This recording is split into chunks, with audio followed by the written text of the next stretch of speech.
Today's top story from the perspective of someone who's there. You are looking live. This just in. Not my beat. The face you see on television, also in a box, talking about sports. You watch him on Around the Horn. You can also listen to him in your earballs for ESPN Daily. It's Clint Yates. What's up, dude? Nothing much. We're working hard right up until the holiday, bro. For those of you who don't know behind the scenes, a lot going on today. All right. Midweek. Here's one of these things that I have a thing about, Craig. The days of the week that certain holidays are on. Thursday, an okay day for Independence Day. Friday, typically better because you can take the day off before. You don't waste your Mondays. I have a big thing about wasting Mondays on holiday weekends. Thursday makes it just awkward enough where it's like, oh, is anybody working for the entire week? I don't know. But we are. So hello. Yeah, we got Friday off, so I'm pretty pumped about that. So yeah, Thursday, if your boss gives you Friday off, A+. Okay. Thursday, if your boss doesn't, kind of sucks. Total F. Yeah. Yeah. So there's that. We should do it. That's a good June topic or / July topic. Maybe next week we'll debate best days for holidays to fall on, because Juneteenth, which we actually got off this year, that was on a Wednesday, and I'm not gonna lie, the two-day weeks, not bad. We is doing a lot of heavy lifting on who got that off there, Gregory. Look, just saying. I almost didn't say it because I was like, this could open up a can of worms, and I don't want to.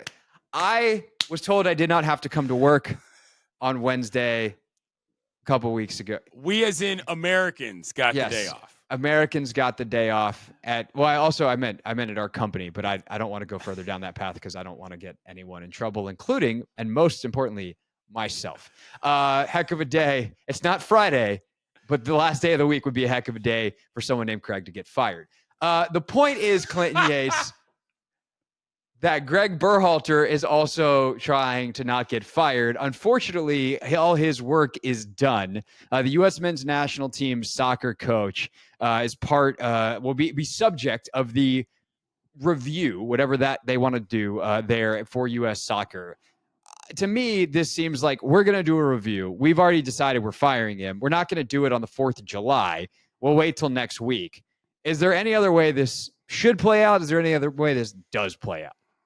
I think that the only other way this doesn't play out is if somebody, frankly, doesn't want the job. That is a very real possibility in this scenario. Because, look, Jesse Marsh, who a lot of people thought was at the front runner position for the USMNT gig, well, he's on a different team. And, well, that team actually advanced in this tournament. And, well, they're also co-hosts of the World Cup. So, unfortunately, you can't necessarily just throw a gob of money at him and expect him to walk away, because that would be despicable on a lot of levels. Yeah, he took the job like 2 months ago in Canada. Exactly, and he's done a fantastic job. So that's out.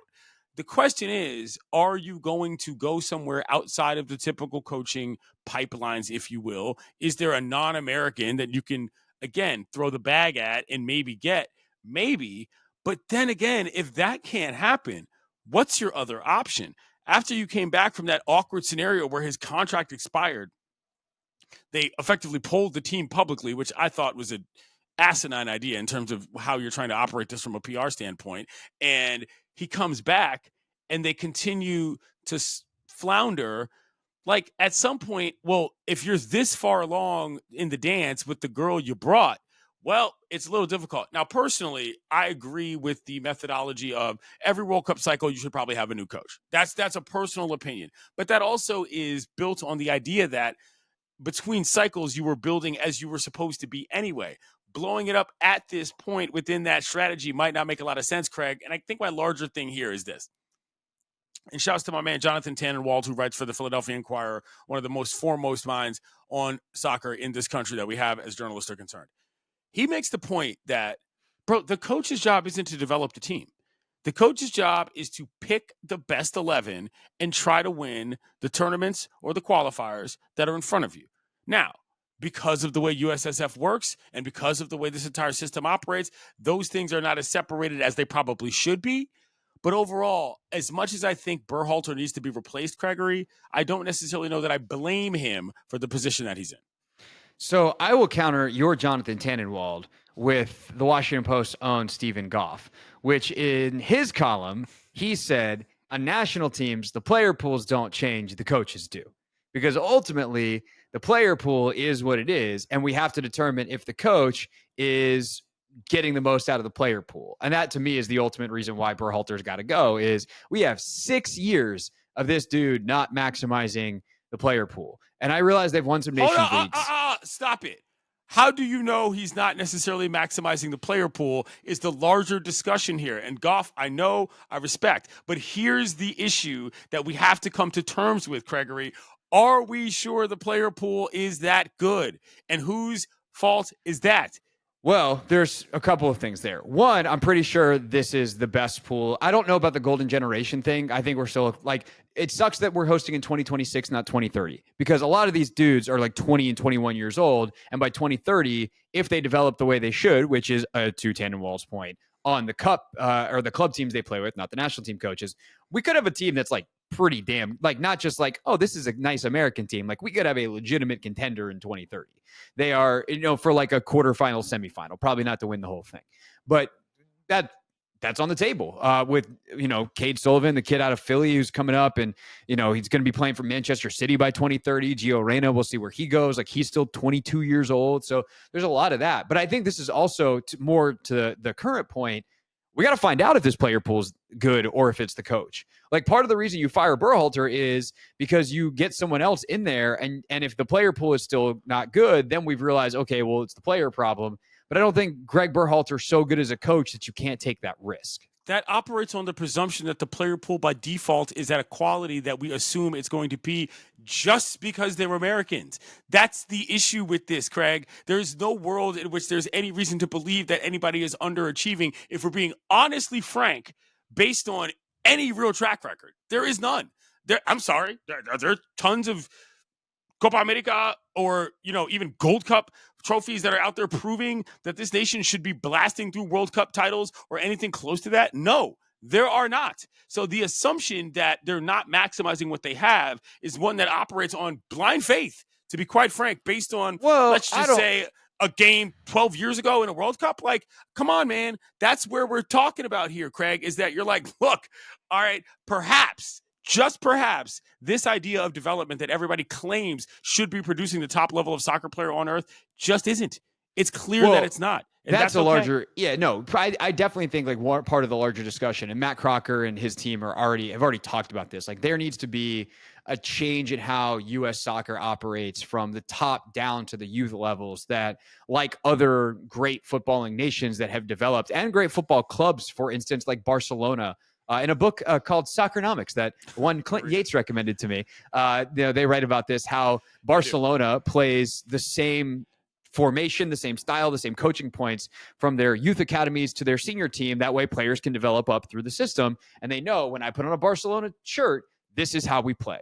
And there needs to be that on some level, but that's a multi-year project for U.S. soccer. I think the other part of this, though, is like, you have to just be a soccer person at some point, like Matt Crocker is, and Oguchi Onyewu, one of the VPs, who's legend of the U.S. national team, but is like coached and been a front office person and played all over Europe. Like these guys who are soccer lifers, what do we do in soccer world? We don't just look at the results, we rate the performance. And the performances have been pretty mediocre to bad under Berhalter. Like you can't just look at a game where you're facing Uruguay in a do or die situation and they create 3 chances. Like that's not good enough. And that has been who he has been the entire time. And at some point, if you're saying like, hey, Greg, you have this plan to develop and change the performance, you've had 6 years, bro, and it's the same stuff. So at some point, you have to go, what the status quo isn't good enough. Let's try something else, even if something else is the unknown. Okay, first of all, Oguchi Onyewu is a DC legend. For those of you who don't know that, born in the city, went to high school. He's also a personal friend, so in the burbs, and Gucci is the man. So we're not going to act like he's just some dude that happened to play for the national team for a bunch of years. No. He's half the reason why I love the sport and why I believe that the development system could get better, Gregory. I agree. This is what I'm saying. So look, if you're going to make this analysis and you say, okay, we've had the same leader for 6 years, but to your previous point, the player pool shouldn't change. Why isn't the player pool changing? Like, Well, Coach do you think that there are better players out there that are American that can play than a starting 11 full of dudes playing in the top 5 leagues or the top 5 leagues in Europe? No, what I think is that the expectation of what the level should be of a couple to a handful to 2 handful of dudes that are playing at the top flight, maybe the first competition championship-wise, second in Europe, maybe just aren't the best players in the world. That's a concept that we have to understand is entirely possible. It's not about anything other than achievement in this particular situation. And the question is the U.S. more concerned? Because I honestly don't think that this is a federation that has the bandwidth to do both. You either rebuild and you figure out what you're doing from a ground up level and you just let the chips lie where they may, or you continue to try to scrape off the top of the pay to play system that is multi-generational in terms of the years old that it is and what it's produced, and you figure out what you're going to get in between. Taking the expectations of both and trying to split the difference is never going to work unless you get some flash in the pan situation or a coach who can randomly motivate a bunch of guys that have been coming up in the same system their entire lives, and their dads did too, to have a zenith of a tournament. I just don't think that that's real right now. And so that's the large question here. Do you want Berhalter because these guys at the very least like him? And do you want to change the other issues from the bottom up and say, we'll just live with it because we've got a World Cup coming anyway? I mean, I hear you, but BJ Callahan in the 6 months that he was the head coach, who, by the way, just got hired by Nashville today in the MLS. So you're easy, like, we're going to move Berhalter out. We're going to go back to the other guy who's coached during this cycle. That option is gone, which was nobody's like sexy option, but as an interim might have been good. The performances of the U.S. men's national team while BJ Callahan was the coach, greater than sign any performance under Gregg Berhalter in 6 years. And I think that's kind of the point. Let me ask you this, though. That is the point, which is if they're in the mindset that whatever the plan is, that Gregg was the option, then the problem is the plan. In my opinion, the problem is not necessarily Gregg. And that's what I'm getting at, is that, like, you can fire Gregg, you can sack him, as your people like to say from across the pond, but, like, what does that really solve? And if the players like him anyway, which, to be fair, I think they're all been put in an unfair position asking them during a competition, or rather immediately after a competition, whether or not they like their coach. Come on, guys. Like, that to me is on some level not exactly journalistic malpractice, but what are you expecting to get from an honest standpoint out of that? It's a catch-22 in the literal sense.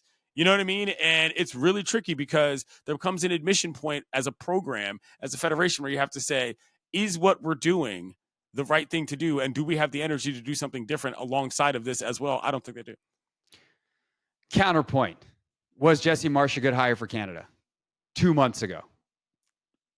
Separate counterpoint. Does Canada have better actual talent than the U.S. men's national team?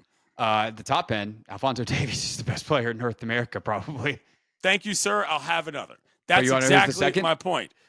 The guy wears 10 Okay, but, like, fine. Great. So you guys can yell and scream about, whatever. I'm not even going to sing English songs because I don't want to be a jerk, and I don't want to sing German ones either. My point is that point of pride for saying that there is a guy that can do it over there overrides the overall point of pride of simply having a system that might as well be a bunch of no names from North Carolina and Oklahoma. Okay? But no. Can't do it that way. Got to have the American hero first and the rest develop second. Come on, Gregory. You know that I'm right. Clearly, if we learned anything from the English, it's that sacking the gaffer is always the correct answer.